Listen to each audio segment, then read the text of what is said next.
नमस्कार, मैं राहुल कठेरिया। उत्तर प्रदेश में विधानसभा के चुनाव को लेकर तैयारियां तो जोर शोर से हैं ही, लेकिन ये बीच में जो जैन जी का आंदोलन हुआ, इससे एक बात तो बड़ी क्लियर हो गई।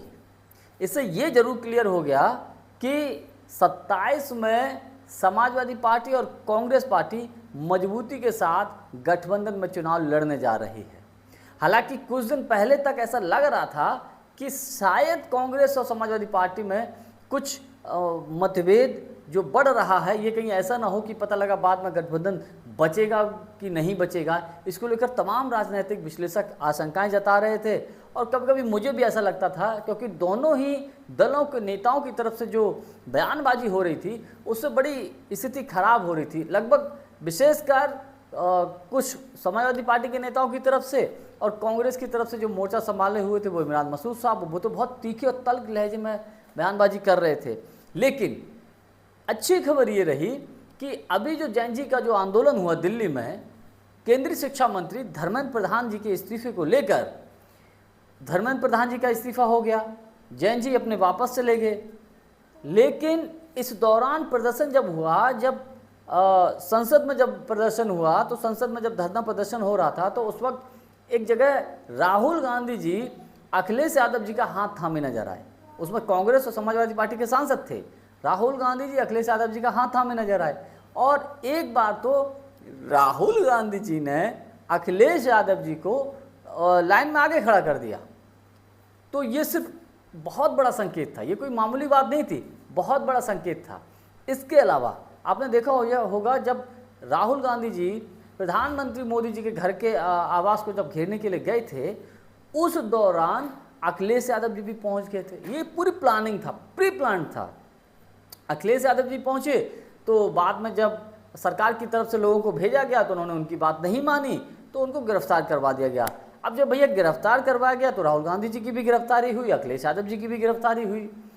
इससे पूरे उत्तर प्रदेश ही नहीं, उत्तर प्रदेश में सपा के कार्यकर्ताओं ने तो रोड पे जब खड़े हो गए राती में, सपा कांग्रेस के, पूरे देश में हंगामा मच गया। अब कंडीशन ये थी कि पता लगा कि फिर आधे घंटे में ही सरकार को रिलीज करना पड़ा, छोड़ना पड़ा, राहुल जी को भी और अखिलेश यादव जी को भी।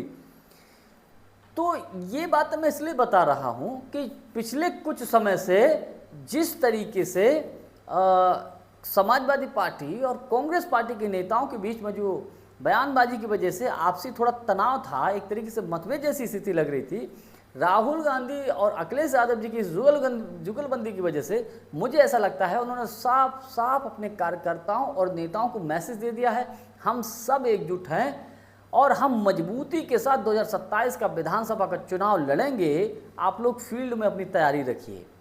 क्योंकि राहुल गांधी और अखिलेश यादव दोनों कई जगह हाथ थामे नजर आए। अखिलेश यादव को फ्रंट पे रखा, चूंकि समाजवादी पार्टी बड़ा दल है, नो डाउट उत्तर प्रदेश में लीड करेगा। लेकिन जिस तरीके से कांग्रेस के प्रभारी राजेंद्र पाल गौतम जी हों, चाहे प्रदेश अध्यक्ष अजय राय जी हों या इमरान मसूद हों, सब लोग यही बोल रहे थे कि साहब जो है 50% सीटें चाहिए। लेकिन संभावना ये है कि कांग्रेस और समाजवादी पार्टी बहुत जल्द एक टेबल पर बैठेंगे, एक टेबल पर बातचीत करेंगे और बातचीत करके फिर वो सीटों के बंटवारों को तय कर लेंगे। ये क्लियर कर लेंगे कि भैया किसको कितनी सीटें मिलेंगी। लेकिन एक अनुमान के मुताबिक ये है, कांग्रेस सम्मानजनक सीटें चाह रही है। तो स्थिति है कि लगभग लग रहा है कि कांग्रेस को 100 से ऊपर सीटें मिल जाएंगी। और विशेषकर जिन जिलों में अभी कांग्रेस ने जिन लोकसभा सीटों में अपने चुनाव लड़ा था, अपने प्रत्याशी उतारे थे, विशेषकर उन सीटों पर। कुल मिलाकर इस आंदोलन से कांग्रेस और समाजवादी पार्टी का यही फायदा हुआ। मेरा अपना मानना है कि राहुल गांधी और अखिलेश यादव ने साफ साफ कार्यकर्ताओं नेताओं को मैसेज दे दिया, आप लोग तैयारी रखिए, हम सारे के सारे, हम सभी लोग एकजुट हैं। जानकारी हमारी आपको कैसी लगी, कमेंट्स करके हमको जरूर बताइएगा।